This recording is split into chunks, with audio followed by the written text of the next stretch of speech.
You want me to? What was that? High School Musical. They go. Brr, brr, brr, mah. I trust.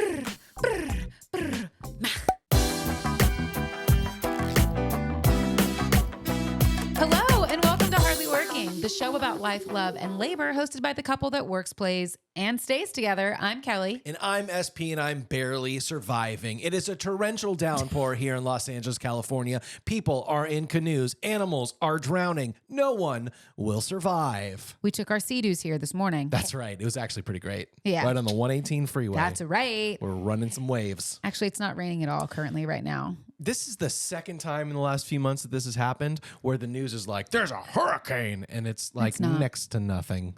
It's not. But shout out to our friend John Holmer who texted us and was like, I hope you survive. Yep. And so far, we're not just surviving. We're thriving. That's right. Sorry. Stole it. Or stole it. Punchline, McGillicuddy. That's What did you do to right. me the other day where you were like, you gave the punchline right in the middle of the story? Do you remember this? No. Oy We talk vey. so much. Who knows? I know, it's true. At this point, Jewish is coming out. we Oy vey. and Kelly is Jewish in I case am, that yeah. sounded wrong. My grandma's from Germany. She's a German Jew. Yeah, we can't I'll tell that story differentiate later. what's been on the show and what's not. So let's just dive into the show. Hello. Hi. What a week we've had, from building full-scale activations in our home to wild party nights out. Woo. Where do you want to start? Well, we can talk about the activation we built. Yeah, because we're going to do that gig tomorrow. By the time you listen to this, it will be the day after. So we'll That's talk about true. it next week. But tell me about your activation. Oh, you can totally I know, talk I was about totally it. talk about it Yeah, now. talk about the whole thing then. Yeah, so I am working with the Hallmark Channel tomorrow tomorrow for their Love You Area event that they're having for the press and for all of the talent for the new movies that are launching in February, which I've seen 3 of at least the 4 new movies that are supposed to be coming out. I missed the last one. I was just so close to watching it, but I watched 3 of them and they're great. I'm really excited for them. Very Bridgerton-esque, which I'm a huge Bridgerton fan. So I'm very, very excited about it. But yeah, I'm working with Hallmark Channel, which is a huge thing for me. I'm very excited. I can tell that when big things happen, sometimes I downplay them in my head. I'm like, it's not that big of a deal. And then I tell people and they're like, oh my God, that's amazing. So I'm just going to say it's amazing. It is amazing because it is. It is. A lot of people would be thrilled to be working with the channel. And yeah, I know I am you are. thrilled, but- Of course. And I heard it when I said it. What I mean to say is, it's becoming more regular for you, and that's just what happens in life. Is when you're used to stuff, or you've been to, in like our case, lots of premieres and different stuff Yeah. like that. It kind of feels like, oh, this is cool. I've never worked with this company, but it's just another gig or another job, and we can forget that it is freaking awesome. Yeah. So congratulations. So tell I'm tell excited. us about the activation. So I got to watch some of the movies to find inspiration. The planner that hired me really wanted me to pitch some ideas of what a potential backdrop could be. And so I brought a couple things. They loved the very first thing that I showed them, which is an activation of like a backdrop I would make. But I had a couple just in case, but that was the one I was hoping they'd pick, and they picked it. It was so cool. And so we made an activation. It is a bunch of the pages of, the whole, I should say this Love You Area, the whole theme is Jane Austen, hence why I said Bridgerton-esque, but it's all Jane Austen themed. And so my thought was to take a bunch of pages from Jane Austen books and kind of put them as that backdrop, as if like, her pages are coming to life through these movies. And so we're taking pictures in front of that as well. And so they went for that one. We made it. It looks beautiful. And I'm really excited to show you guys and to get photos of people in there. But we spent a couple days making that. And we get to set it all up today and see what it looks like. And I'm very, very excited about it. Yeah, truth be told, it is pretty rainy in the valley. And Yeah, so wish us luck. yeah, wish us luck, because the activation, like Kelly said, has It's paper. Yeah, it's books or book pages and all Yeah. that kind of stuff.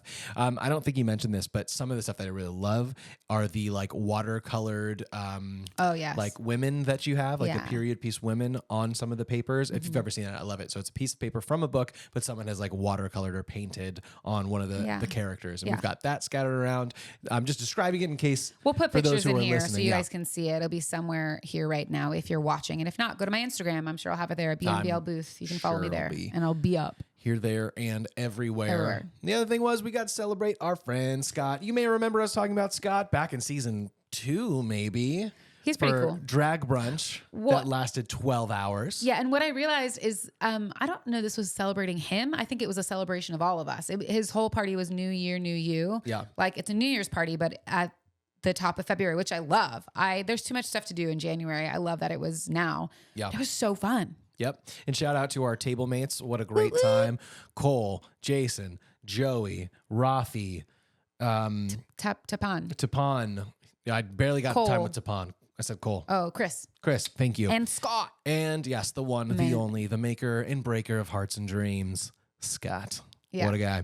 We had a great time. It was in Pasadena, a restaurant we've never been to, and the name, I don't know that I ever knew the name. Bistro 45. Bistro 45. So good. If you haven't had it, I highly suggest that you do. I'd actually like to go back and just have dinner with you. Heck yeah. When we get production fam in town and we should stuff. take a Bistro 45. We should go there. And I just thought of it. It's in Pasadena. We could go there tonight for dinner if we wanted to, I guess. Yeah, maybe we will. Before we unload everything. Anyway. We'll be like, do you remember us? They'll be like, no. And we'll be like, wait. Do you remember Scott? Let me try again. Yes! Do you remember us? Yeah. Oh, seriously. yeah. Now we remember you. Yeah. It was very fun. Scott is amazing and so great, but it was hysterical because he paid for it all, which he's incredible and amazing. It was such a fun thing. Yeah. So kind. But I got yelled at. Not really, but yelled at by Scott at some point in time because he's like, you don't have a drink in your hand. Where's your drink? And I was like, it's coming. I promise. I ordered it. I was already one drink in at that point, but it was good times. It was great. Lemon drops for the win. I do want to say this though, before we go into unpopular opinions or stories or whatever else we want to talk about, but it's interesting to circle back for those of you that are also listening to Hardly Working Through It. Was it last week we talked about ending relationships and how that looked like? Maybe. I think so. Such an interesting thing because there were a couple people at this party from, I would say, your past life. Yeah. From the life that you had before. And we've talked about this a lot. All of my exes were there. It was very odd. No, we've talked about this a lot though. Offline, I just want to say it online that I just think it's such an interesting thing. And I know it's not a working through it, but just to kind of keep going with what we were talking about, it's so interesting to run into people now that used to be a part of your life. And specifically those that are a part of a certain faith or still believe in that culture and that faith. Because these people, while they couldn't have been, well, they could have been nicer, but they were nice enough. I think you talked to them for like 10 to 15 minutes. Not one question was asked about you and how you're doing. And it's just such an interesting thing to me that I'm learning is like being nice is one thing. And we live our life as like, we're gonna be nice and kind to everyone that we run into, whether we're working or just in life in general. Like we just kind of live our life that way. And we are more inquisitive, I would say. Like we tend to ask questions. And of course, when people ask us questions, we'll answer, but like we tend to be interested in people's lives. We keep up with their social media, all that stuff. But I just think it's so interesting that in a culture that talks about loving God and loving people, like that is what the Bible teaches. Right. That I was like, yeah, they weren't really nice to me and they didn't really ask about your life and how you're doing, even though you knew all about their kids and all about their work and what they were doing and all that stuff. And I'm not here to talk crap about anyone. That's not what I'm trying to do. I'm just trying to say it's just an interesting thing that I'm learning is that just because you subscribe to a certain thing doesn't necessarily mean that you live it out all the time. Yeah, absolutely. And it's a choice that's made. And I'm really grateful for where you and I are and for the people that are truly in our life that do subscribe to being nice and kind and inquisitive and like actually in our lives. And I couldn't be happier with the friends and the people that we have, including Scott, and all of our new friends from our table that we made, like that we're truly just like inquisitive and ask questions and we're excited. I mean, there is nothing better than getting rooted on by a table of gay men. When I'm like, yes, I quit my 9-to-5 and started my own business. And they're like, yes, queen. Yes, honey. And I'm like, oh my God, I found my people. I love you guys so much. So and you're getting hyped up. It was really fun. Anyways, that was a lot, kind of a tangent, but. Yeah. Well, since Kelly mentioned Hardly Working Through It, I figure I can start planting the seeds of this for everyone who likes listening to these shows. It's been interesting to see the dynamic of how things have shifted with Hardly Working. That's been more of a just like lighthearted, comedy-centric, enjoyable, low impact, easy buy-in, lots of words type of show. Yeah. And since the beginning, even before we started that show or any kind of podcast, we always wanted to get into more of the heart stuff, and that's obviously how Hardly Working Through It showed up. As we've continued both of these shows at the same time, don't worry, nothing's going away, but we found that for us, we are drawn into that heart piece even more, just as much as we thought we would be. What's been wonderful is to see and hear how many people have jumped on that part of the journey as well, and even just to get into a little bit of statistics, which I've tried not to do for a long time. I'd say we have like double the amount of people who are actively listening and engaging to Hardly Working Through It that we do with Hardly Working. It just happened that quick. Yeah. And I could get into the reasons for it. I don't know. I'd just be speculating. But Kelly and I have been talking about it, and we're kind of feeling like we're probably heading more into working through it, Hardly Working Through It being kind of the flagship of what we do, while still having Hardly Working, but kind of shifting that. So we're, I think, 15-ish episodes into season 4. We are like 45 episodes into our shows, which is insane. We're coming up to the 50th. It's going to be fun. I Yeah. can't wait for it. But as we get into season 5, we may be changing things up. I don't know if it's just the order of the shows, what comes first, or if one show might be shorter, one might be longer. I'm not sure what it'll be. We may even take a break from one of the shows for a whole season and see how we feel just doing one Hardly show a work week. through it, yeah. Who knows what it'll be. But wanted to give you a heads up, as I know the shows that I love, when things change, it can sometimes feel unsafe or unfamiliar, or We're I like still the the way that it same. was. Yeah, it's all going to be the same. But still, keep hitting us up. Hit us up on Instagram, Hardly Working Insta, or email us at hardlyworkingfans@gmail. If you have any thoughts, feelings, opinions, compliments, whatever you want. We love that you're a part of the conversation, and we like to keep conversing with you, whether it's what we're thinking about moving in the future or just talking week to week. We love you, and just wanted to drop that in here Sorry. before we go into some stories. You ready for some stories? I'm ready for some stories. All right, so this week I've got 2 stories. One of them, though, the second one, is a video. And it's Okay. a bit longer of a video than we would normally play on here, but I think it's worth it for the conversations you and I have been interested in. But let me start off first with the story before this. Would you like to try to fill in the blank? Yes, always. Sorry. New Hampshire vet admits they faked blank use for 20 years, falsely claiming $660,000 in benefits. New Hampshire vet admits they faked blank use for 20 years, falsely claiming $660,000 in benefits. Their benefits for themselves, As not in, for. they are taking money because the thing that they were doing or using gets you compensated by the government. I don't know, that they were donating to charity. Oh, bless your heart. All right, here it is. I don't know. New Hampshire vet admits he faked wheelchair use for 20 years, falsely claiming $660,000 worth of benefits. I'm so sorry. He pretended to be in a wheelchair for 20 years. He chose to give up his right to stand and walk around At least so that he could make money to do nothing with, because you can't go anywhere because you're in a wheelchair. You can't go on a trip and hike anywhere I mean, or see the world. I mean, you can see the world. let's be clear But- that anyone in a wheelchair can do anything that they would like to do. Yes. I understand there's limitations. 100%. I'm saying that. But also to make all that money for what? Because he made over $500,000 Disrespectful to people that are in claiming, wheelchairs. disability insurance. Oh yeah, my- it's incredibly disrespectful for the people How did he who work need on that the money. animals? Not to mention the taxpayer money that's going to this. How did vet. he fake that for people for so long? That I don't know. The article doesn't go into a ton of details of the Well- how. Well. Well. Here it is. Christopher Stoltz, 49, in New Hampshire, pleaded guilty to 1 count of making false statements and will be sentenced on May 6th, according to Thursday's Should go to statement. jail. It's He possible. should get his legs amputated. Oh, Just kidding. That was too far. I'm so sorry. I'm mad at him. I think that's not okay. Oh boy, this really took a turn. This took a turn. I don't know what I'm saying. We I should shouldn't say stab him. anything else. Okay. should Stoltz told just- the U.S. Department of Veteran Affairs in January 2003 that he wasn't able to use his feet, which prompted the VA to rate him 100% disabled and increase his monthly benefits. He was also given extra funding to adapt 5 different vehicles to help his mobility impaired lifestyle. Okay. So now you just have these weird vehicles that you've adapted for your non-wheelchair use, you faker. Stoltz admitted that he could use both of his feet and that he knew it was wrong for him to collect the extra benefits, according to the plea agreement. So probably not going to jail. He also admitted that he did not need the VA-funded vehicles with the special adaptations and that he sold those vehicles. I was going to say, Oh. part of his Oh. penalty should be that he has to gift those to people who actually need them. Too late. He's got cash money from them. He turned this into a business. We should give all of those, all that money away. Yeah, Should well, go back. Okay? but should he have? Okay. He stole it over 20 years. Should he have 20 years to pay it back? No. He should have to do it today. Well, he should have to pay off whatever lump sum he can that will not put him in like bankruptcy, but Yep. should put him there. And then the rest of it should pay off over the next 10 years, And this has 5 been years, 2 years. Just kidding. Kelly's Court. Yeah. Court is now in session. We should do that as a segment Yeah. where you weigh in on what consequences think. people should have. I- As long truly. as your sentencing isn't cut their legs off, No. we'll probably I be take okay. that back. I think that he should have to donate. I think that he should have to buy 5 brand new vehicles and make them, adapt them to be, as he did for himself, use for people that have disabilities. And then I think he should gift them Like some kind of cruel version of Pimp My Ride. Yes.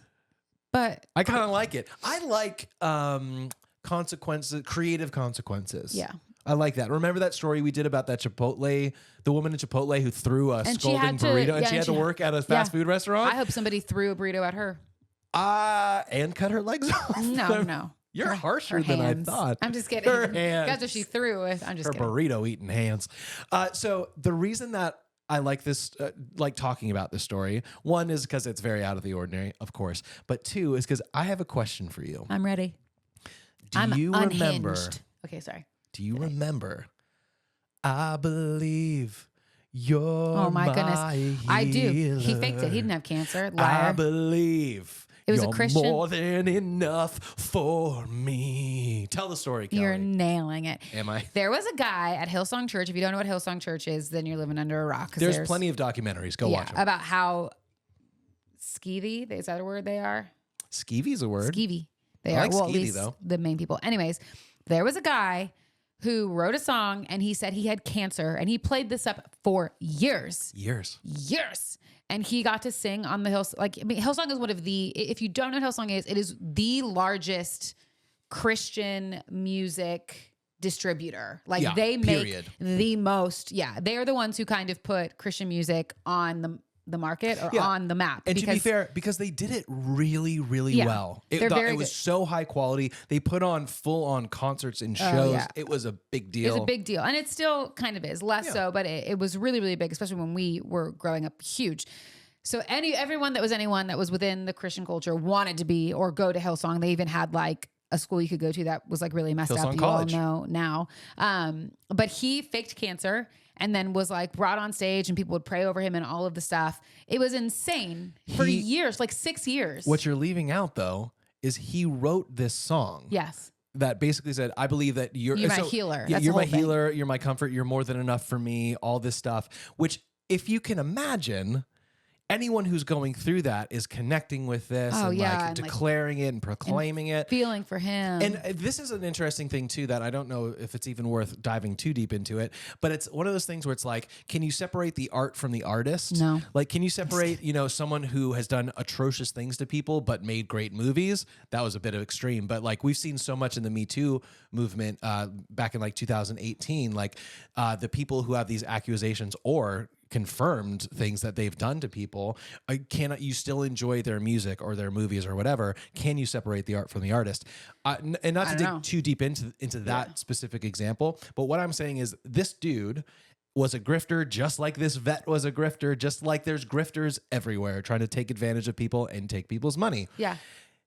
Was there still good that came from that? Probably. I don't remember how it ended. I know that he eventually got found out that he didn't actually have cancer. I think his wife played was this like, up. where are all the medical bills? Something like that. I Why don't know. don't But you he go did to make, chemotherapy? he made a lot of money from it. He became very famous because of it. And it was a huge scandal when it came out that like he didn't actually have cancer and stuff. And I'm pretty sure that song got blacklisted from like Hillsong. I'm pretty sure that nobody played it or sang it after that because I wonder Baker. what he thought the end game would be. If he was like, I guess at the end, at some point I'll just say that I'm healed. probably. That's some probably why point he I'll- was in lasting for as remission? long as he was. Yeah, I don't know. I think some people just want to be famous any way that they can. I mean, look at, no offense, look at any influencer out there. Like they're just all doing stuff to try to make themselves known. And I think this guy was kind of the same thing. He was, Whatever. he was an Hillsong has influencer before influencers Yeah, were a Hillsong thing. has so many other problems. So like this, I would say wasn't that big of a deal comparatively to any of the Houstons, right? That's their names. Yeah. Brian Houston. I'll tell you this is more like a working through it conversation. 100%. But I will say like, I had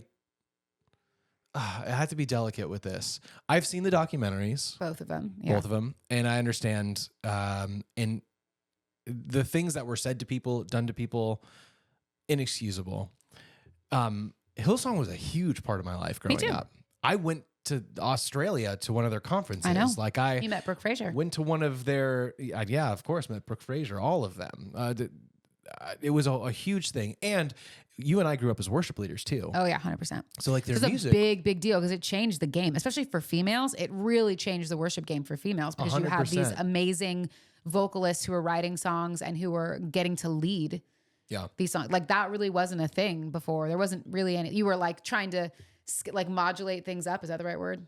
modulate, Transpose them? transpose the into like your key as a female, because you didn't really it was all males until Hillsong came along. It was a big deal. Yes, they did a lot of good with music. Everything, there's, you know, good and bad too, but it is a weird thing specifically for me, and I think for you, because it was such a huge part of our life that now we look back on, at least for me, there's pieces of it that I'm like, that was an important and pivotal point for me. Yeah, like it taught me how to sing and play guitar and perform and all that kind of stuff, which is obviously a huge part of what I do. Yep. But at the same time, like, at what cost? Yeah. At what cost? It didn't affect us very much. No, we're okay. Well, let's transition from that to something that I think is more lighthearted. Did you want to put a button on that? I'm just kidding. Cut his legs off.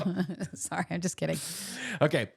Transition to something that I think will be a bit more lighthearted, but I don't know if you'll feel the same way, because you and I see this specific topic a little bit differently. I have no idea what it could be, guys. Well, you'll know and understand exactly what I mean when I tell you that it is an AI story.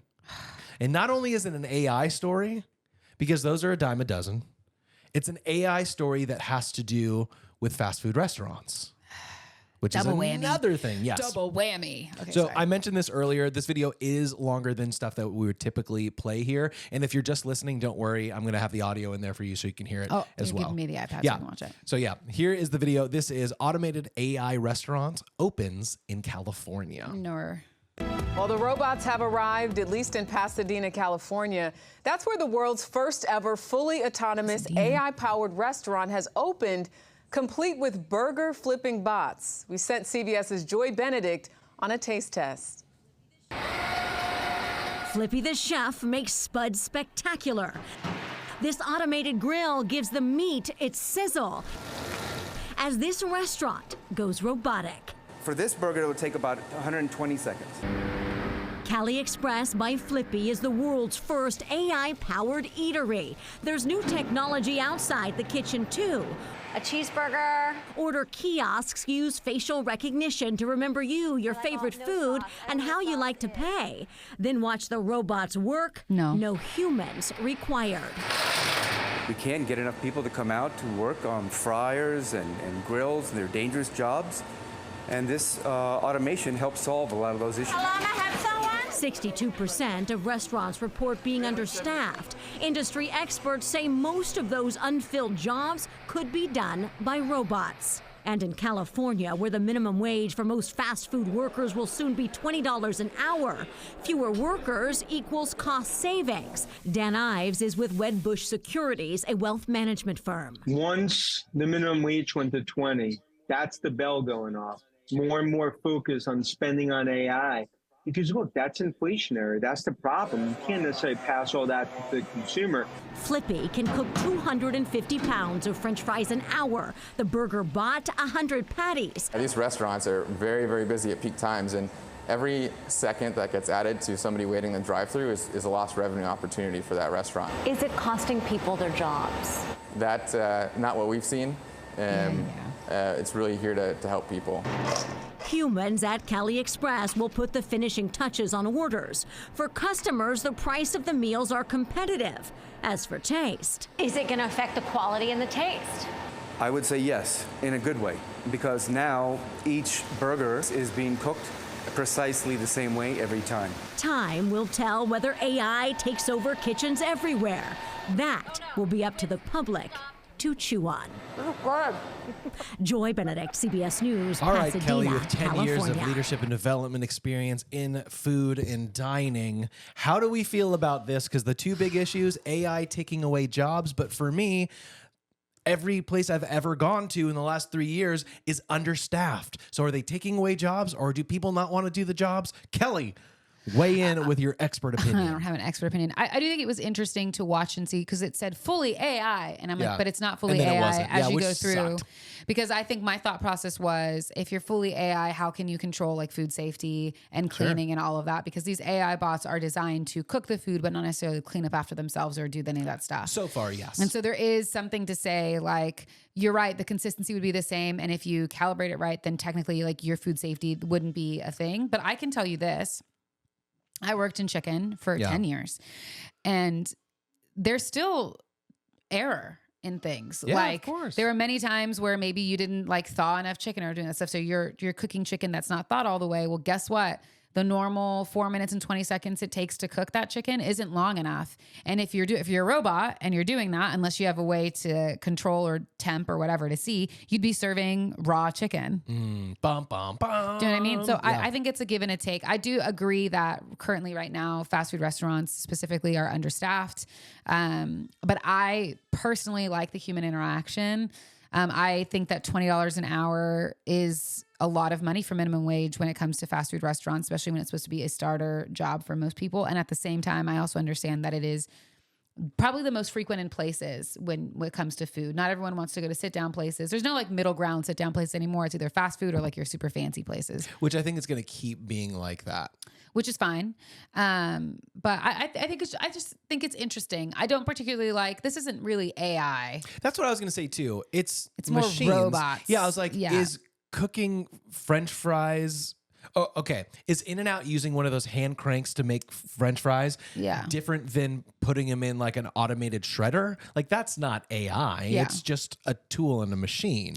Yeah, and I like that. I think if it would have all been AI, it would have been confusing. I like that it's mixed of both. I think it still leaves room for people to ensure quality, food safety, proper cleanliness, all of that stuff. I think that those things are very important when it comes to food, specifically for me, like very, very important. But I do appreciate the consistency that could come from robotics cooking things, because it's all, like he said, those burgers are always going to be cooked the same because Yeah, I thought that was pretty. it's the same. Everything's the same. And you can't, no matter how good you are at your job, if you work in food, you cannot be that consistent. Yeah. It's just not possible. Not because you're not great at what you do. You can get like 99% there, but you're never going to be 100% consistent every single time. Yeah, It's 100%. not really possible. So I don't know. It's interesting. I don't particularly like the ordering. I mean, it's weird. I do like ordering from a kiosk, but I do like human interaction I'm too. gonna be honest. I like ordering from a kiosk. But it's only because people don't know how to interact with you. Like I'm a lot to handle. Ordering from a kiosk at Chick-fil-A would be weird because everyone at every Chick-fil-A I've ever been to, most of them are kind and friendly and are there to be helpful. Ordering from a McDonald's kiosks makes total sense because everyone behind the counter at McDonald's hates their job. Like, it's true. It just depends on where you're going and where you're at. Yeah, for sure. I mean, I don't think that there's an argument against having like kiosks and that kind of stuff. That's coming. Like, Yeah. I mean, it's coming. It's arrived. And Yeah. companies that are only concerned about making money, which take it or leave it, like it or not, that's what companies are there for. You know, these aren't nonprofits. They're here to sell you something and make the most money possible. They're going to be like, well, I have to pay Carl $300 a day, or for $1,200, I could get a kiosk that does Carl's register job and it's a one-time payment. Honestly, to some level, it's bad business not to do that. For sure. And you talked about it earlier, the $20 an hour. How many people do you think worked a shift at your store?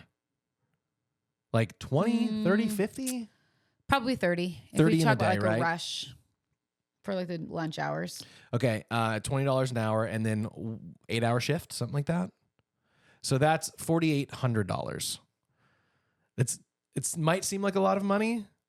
What would a normal hour at a store like that make?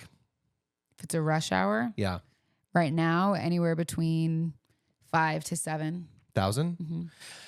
So that's in 1 hour. And these stores are open like 16-ish hours, 14-ish hours, something like that. I understand like people got to make their money and stuff. But to me, $20 an hour, maybe that is too high to be paying people. I don't think so because in my opinion, I'm not going to call them heroes. I love people who are giving me food and making food for me so I don't have to, especially as a person who will like end a gig or a show and it's like 1, 2 in the morning and I'm hitting those few spots that are open. It's McDonald's, it's Taco Bell, it's someplace that everything else is closed.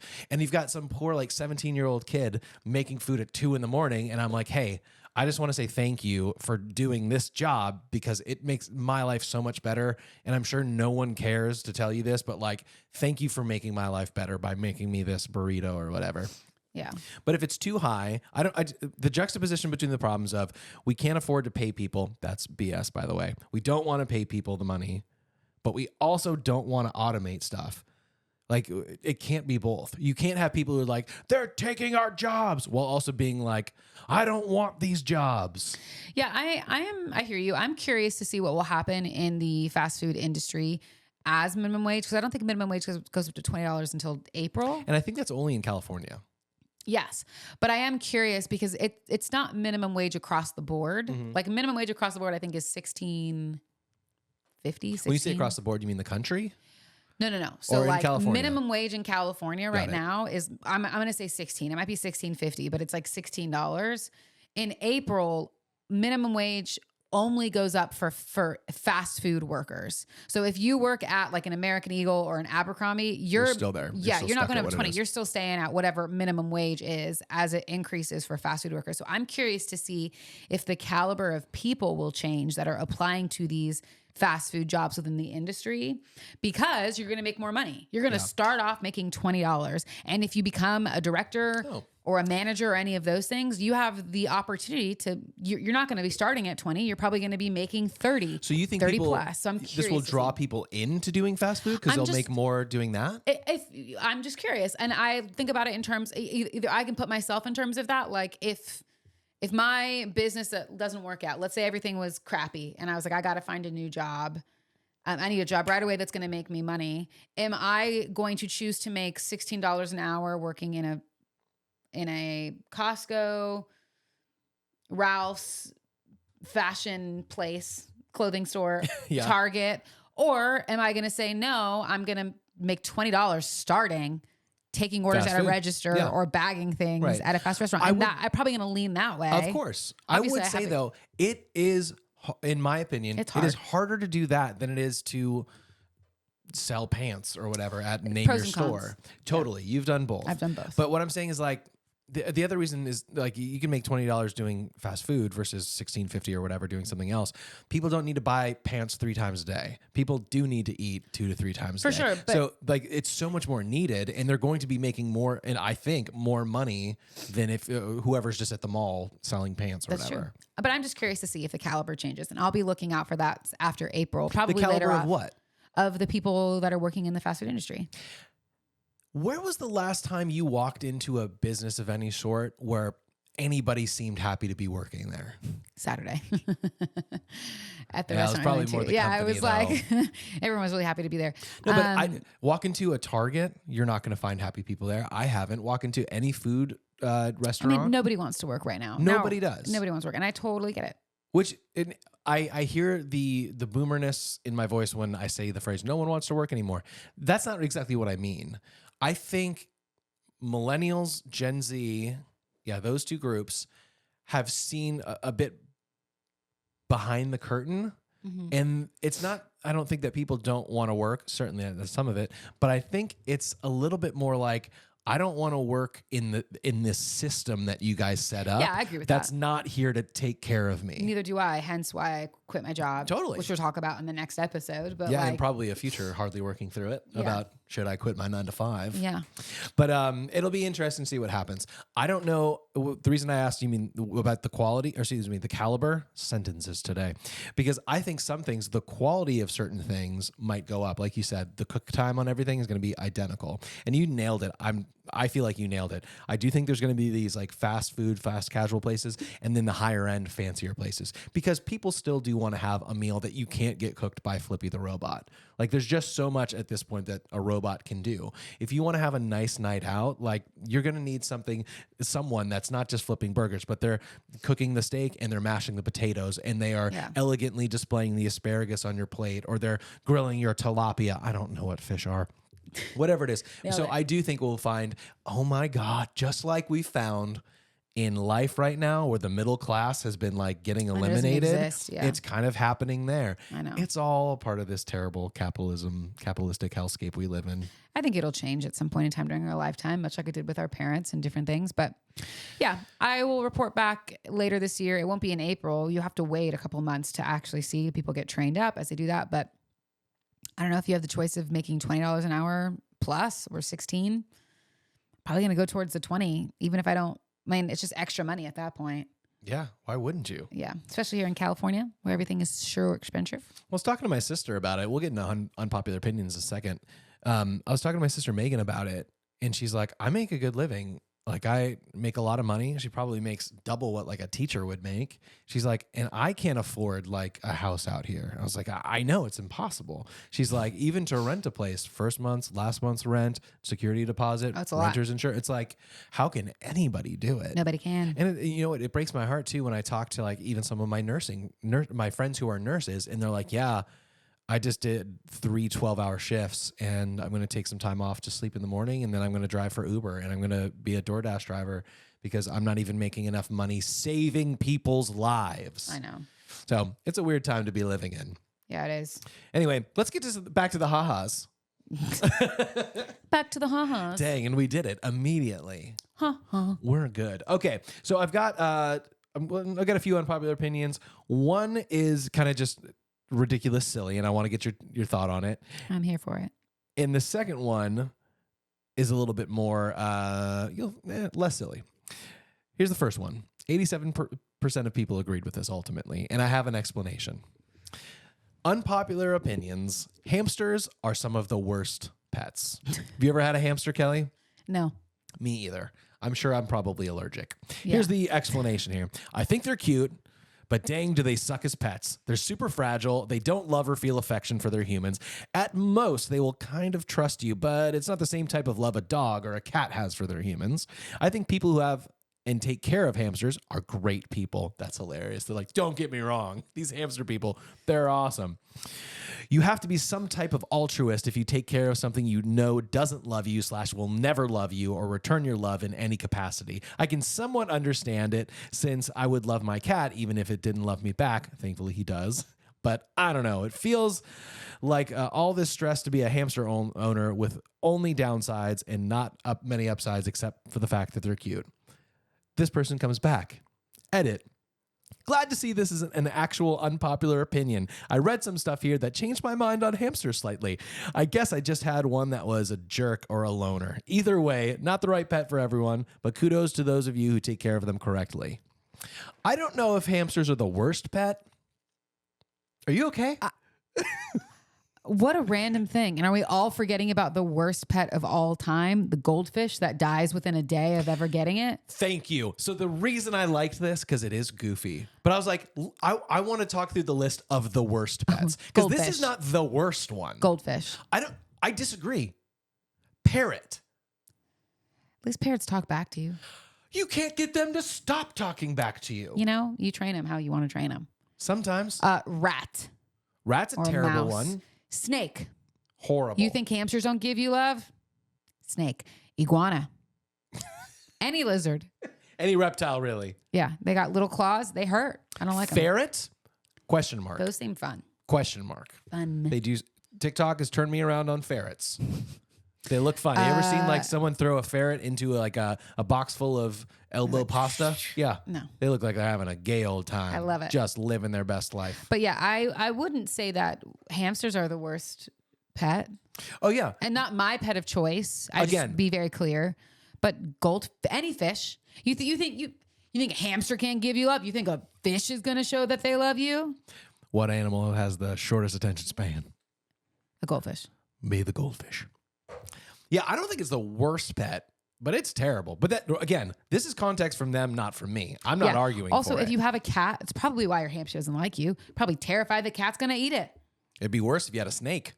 No, that's true. I don't You'd think be snakes confident. eat hamsters. I think they eat You think snakes rats. wouldn't eat They hamsters? rats. You think that they're that picky? They're like, oh no, that's a hamster. other bad pets. Have you even seen Praying anaconda? mantises. Praying manti. That's an insect. Yeah. It's not a pet. Some people have them as pets. No, we're not just naming I am. things. I am. Whale. Whale's probably No the one worst. has a whale. Nobody can fit That's a whale. what I'm saying. No, No but they one- have a little no one. thing No with one. a little, and it has a little praying mantis in it. Describe it for the viewers listening. It's like a little carrying case, just like it's like an aquarium, but I guess you small and wouldn't there's be a no viewer. water. Praying mantises are not pets. I think some people have them as pets. Name one person. I don't know. You couldn't just come up with Your any mom. name. How dare you? Susan, Rude. Megan, Your mom. Ryan. None of those people have praying mantises. Sean. I confidently, I Shelby. think, okay, let me talk. It's getting heated today. Don't Caesar Milan me. Hey, I'm going to say. Go for it. Okay. Just Oh kidding. my I'm gosh. kidding. Go. I'm going to take your microphone away. You can't. Look, I think birds are some of the worst pets. Let me clarify.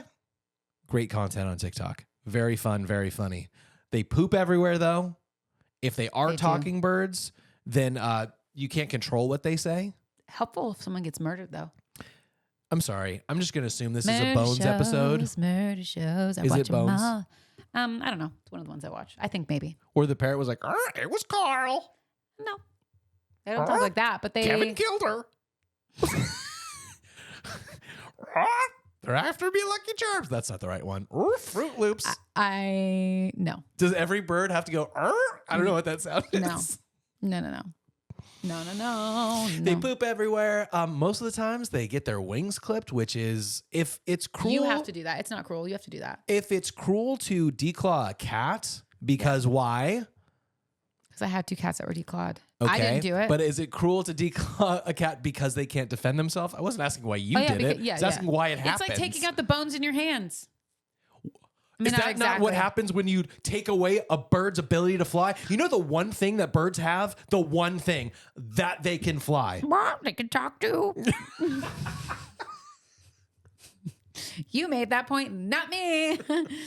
They molt everywhere, though. Yeah, okay. Let me put this in a phrase that you can understand. Have I not understood up until this point? I'm confused. Say it again. What do they call it when they take away the ability to fly? You said... What is it called? It's not declawing. What is it? Cut their wings. That can't be what it's called. I don't know. I don't own a bird. You talk to me here's the deal. as if I've ever owned... I had one friend that had 2 birds. I don't know. They molted everywhere. That's what I remember. The good news is and that clipped friend their wings. only needed 1 stone. Get it? 2 birds.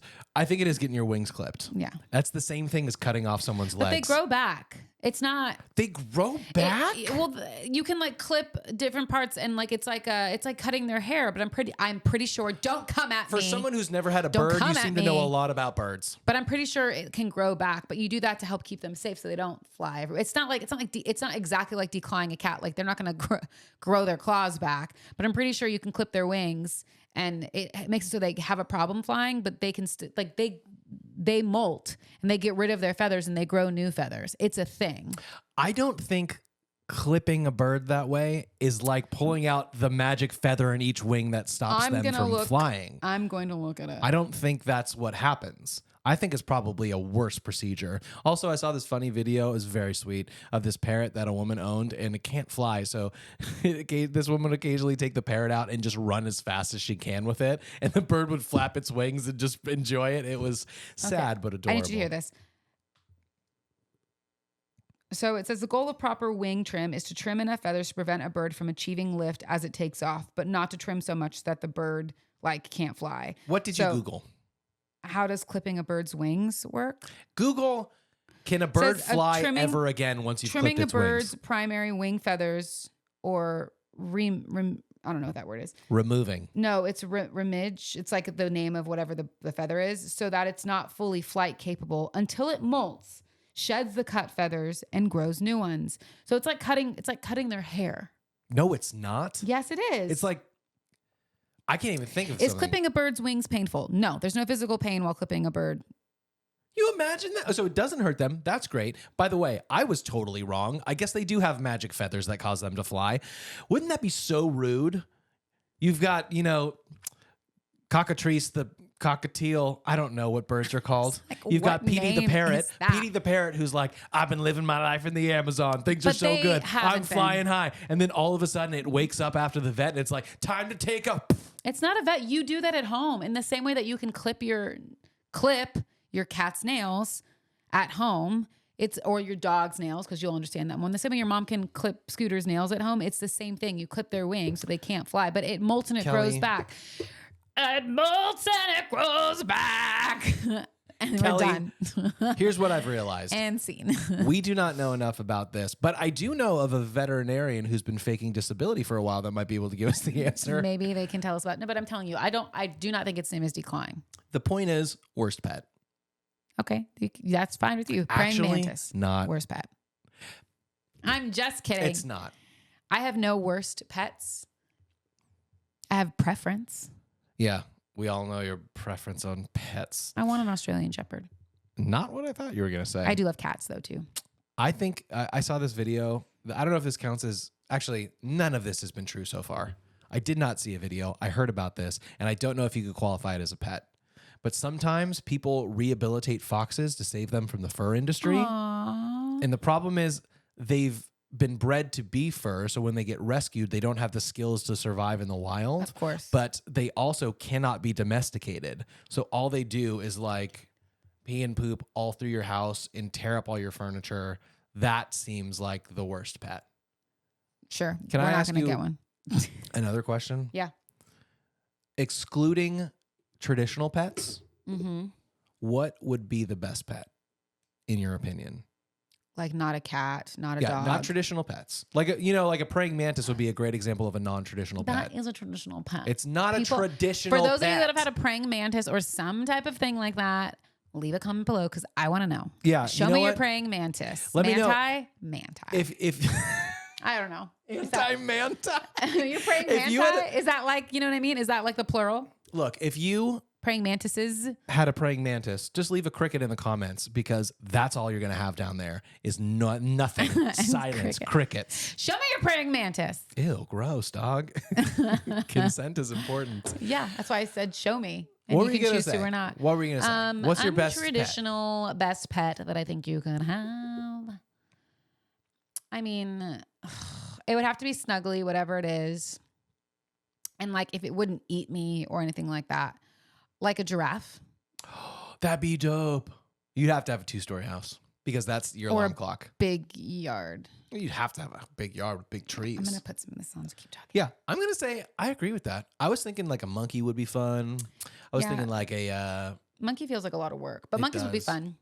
hippos could be fun. I know they're dangerous, Nah. but that's only if they have a baby and you're between them and the water. They seem like they could be cute. Pandas but- would be that'd be pretty nice.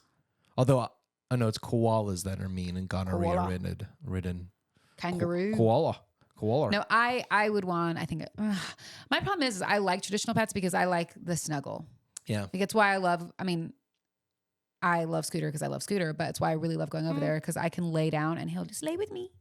I'm like, I can just snuggle you. And it's why I love my parents, but I don't like their cats because they don't want to snuggle with me. It's true. I love your cat's parents, but I don't love your parents. Liar. I do. Anyway, Okay, we're running low on time. Giraffe. Let's hit this next one quick. Give it to me. And get I'm ready. on, getting on. What's the best non-traditional pet? we just did I'm just that. kidding. It's a joke. You can. Okay, here's a real one. Oh my gosh. Having things in common in dating is not important. And 70% agreed with that. 70%. Guys, what are you going to do when you get married? Nothing in common. You have 30% of things in common. What's that? Eating, sleeping, pooping?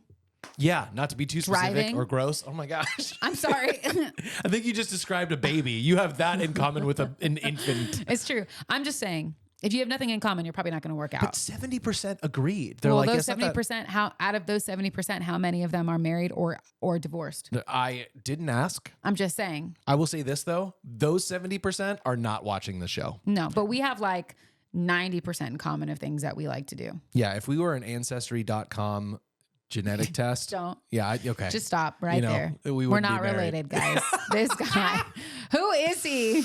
My husband, not my brother. I'm so happy. The show, we had some like heavy AI talk in the beginning, and then boy, did it go off the rails. Off the rails. I'm loving it. I don't It even know what the feels- question was that you just asked me.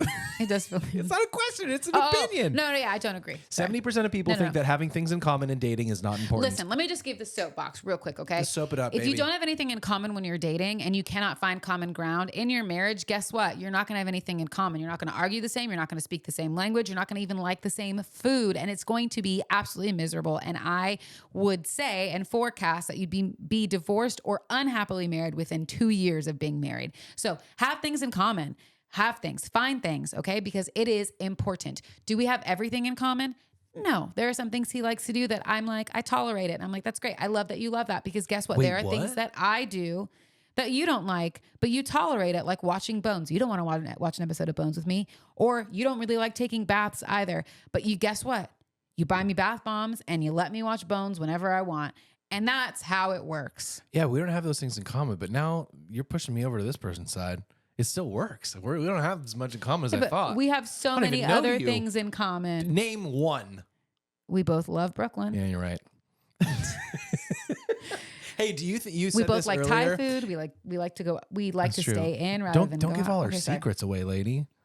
Our food preferences. Sorry. While you were saying that, you're like, I guarantee you, after 2 years, you're gonna break up or get to. Do you think that you have a good gauge on whether or not a couple will last? Yes. Really? Yeah. Okay, I think I do too. But I mean, But I have no empirical evidence to back that up. Me either, but here's it's the just a deal, too. feeling because I've never been right. no. But the other hard part about this though is that most people that get married that we know were married are like Christians or in they're the gonna church at some stick point in through time. it no matter And so what. they will stick through it because that's the right thing to do.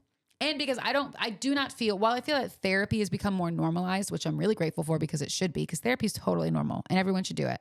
I've done it. You should do it. You've done it. Let's do it. Therapy. Divorce. Just a quick PSA for therapy. Here's my therapist here. I'm just kidding. BetterHelp for 10% off. No. I don't know if that's good or not. I have no idea. But Trisha, love Trisha. Love my therapist, Trisha. Yeah, so Miss her. just type in Trisha. She's great. But divorce has not been normalized in that way yet. Like it truly has not been normalized. And so I do not think that it is socially acceptable yet. Yep. Sorry. What? You Oh, were sorry that divorced. I did Yeah. it. I'm proud that you did it. And I think it's better. And I think The it's best, worst thing to ever happen to me. I know that that's true, but that's what I truly mean that. Like, I think that I have a good gauge on whether a couple will be happily married or unhappily married / divorced. Truly. Yeah. And I do think that I have evidence that backs that up. Do you? So I'm not going to share it here though. It's Well- the inappropriate place to share it. yeah, save it for Harley working through Text it. me. I'm just kidding. So, real quick, what do you think our chances are? Honestly, and we're hitting our 5th year now. Most people say that your 7th year of marriage is like the most difficult. While we haven't hit that yet, I still feel great. I think we're going to last forever. You want to know what I think? Yeah, I do. Okay, I'm going to give you context for why this person said it. We're going to live forever. We're never going to die, Kel. I can tell you this. When I first met him, he was like, I think I'm going to die young. And I'd be okay if I died in like 30, 40. Who cares? That's good. Now he's like, I don't want to die young. I want to live a long life with you. That's how I know. That's true. That's how I know that this I don't is. want to live a long life unless it's with you in Brooklyn. I know. Because if you guys were gone, and my mom and sister for sure, but Mostly me. mostly just you. Okay, so here's the context, and this is going to shed a lot of light on this my person's gosh. opinion, but not Okay. for the other 70% who agreed with this person.